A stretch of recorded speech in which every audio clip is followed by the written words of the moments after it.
शिव तत्व है।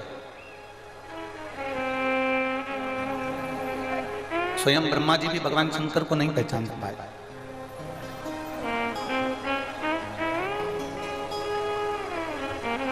स्वयं ब्रह्मदेव भी भगवान शंकर का स्मरण नहीं कर पाता। शिव कथा कहती है कि ब्रह्मा जी के जितने मुख हैं, भगवान शिव की शक्ति का गुणगान ब्रह्मा जी उतने मुख से भी नहीं कर सकते जितनी भगवान शंकर में शक्ति विद्यमान है।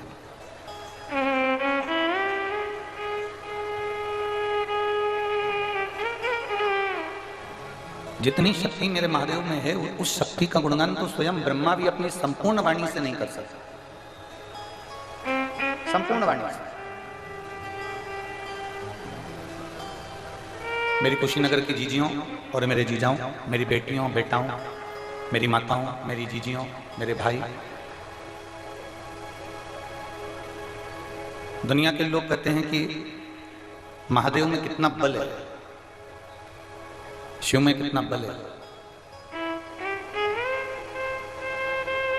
हम कहेंगे इतनी विशाल गंगा को, जो अपनी जटा में एक छोटी सी जगह में स्थान दे सकता है, वो संपूर्ण ब्रह्मांड को एक हाथ की हथेली में उठाकर अपने मस्तक पर रख सकता है।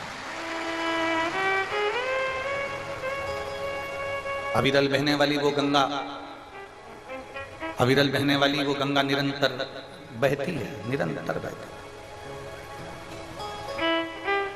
और उस गंगा को मेरे महादेव अपनी जटा में स्थान देते, और पूरी जटा में स्थान नहीं दिया। आप थोड़ा ध्यान लगाकर देखेंगे तो पूरी जटा के अंदर भगवान शंकर ने गंगा को विराजमान नहीं करा। अगर पूरी जटा के अंदर भगवान शंकर गंगा को विराजमान करते तो भगवान कृष्ण के साथ में जब रास करने के लिए गए थे तो उन्होंने अपनी चोटी बनाई थी बाल खोलकर। उन्होंने अपने केश खोल लिए थे और चोटी बना ली थी। भगवान शंकर ने अपने बाल खोल लिए थे और उसमें चोटी गुथवा ली थी। तो पार्वती जी भगवान शिव जी से कहती हैं कि जिस गंगा को आपने अपने मस्तक पर धारण करा है, मैं आपका जूड़ा बना रही हूँ, चोटी बना रही हूँ, आप रास करने के लिए ब्रज में जा रहे हैं, तो वो गंगा मुझे नजर नहीं आती।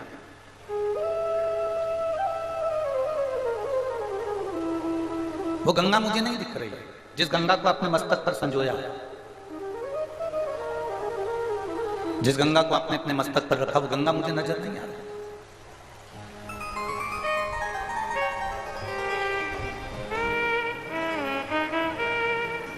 गणेश जी काय पे बैठते हैं? जम के बोलो जरा। लोग कहेंगे मुंह सब पे चूहे पर। और जब भी गणेश जी का आप दर्शन करेंगे तो उनको सिंहासन पर बैठा हुआ पाएंगे। बोलो जी जी सही है। भगवान नारायण का दर्शन करोगे तो उनको सिंहासन पर या शेषनाग की सैया पर बैठा हुआ या लेटा हुआ पाओगे। ब्रह्मा जी का जब भी दर्शन करोगे तो उनको कमल के पुष्प के ऊपर बैठा हुआ पाओगे।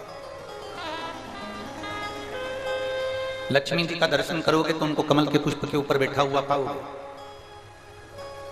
ब्रह्माणी का दर्शन करोगे तो उनको कमल के पुष्प के ऊपर बैठा हुआ पाओगे। इंद्र का दर्शन करोगे तो उनको सिंहासन पर बैठा हुआ पाओगे। केवल 33 कोटि देवताओं की लिस्ट निकाली जाए। 33 कोटि देवताओं की लिस्ट निकालकर देखिए, केवल एक देवाधिदेव महादेव ऐसे हैं जो किसी सिंहासन पर नहीं बैठते। देवाधिदेव महादेव पृथ्वी पर बैठे, भूमंडल पर विराजमान। उनके लिए कोई सिंहासन नहीं है, उनके लिए कोई सिंहासन जरूरी भी नहीं है।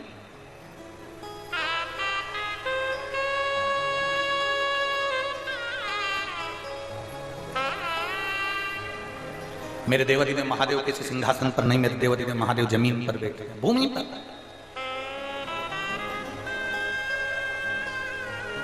सिंहासन पर बैठने वाला व्यक्ति, कुर्सी पर बैठने वाला व्यक्ति, सोफे पर, पलंग पर, गादी पर बैठने वाला व्यक्ति एक बार गिर सकता है, पर पृथ्वी पर बैठने वाला व्यक्ति गिरेगा क्या?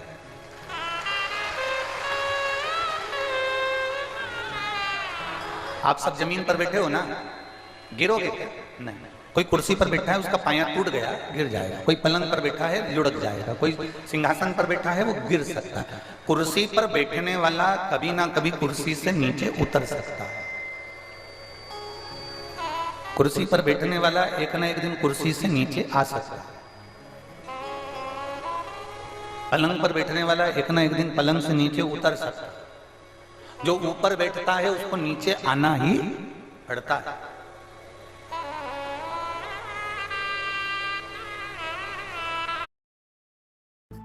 सोशल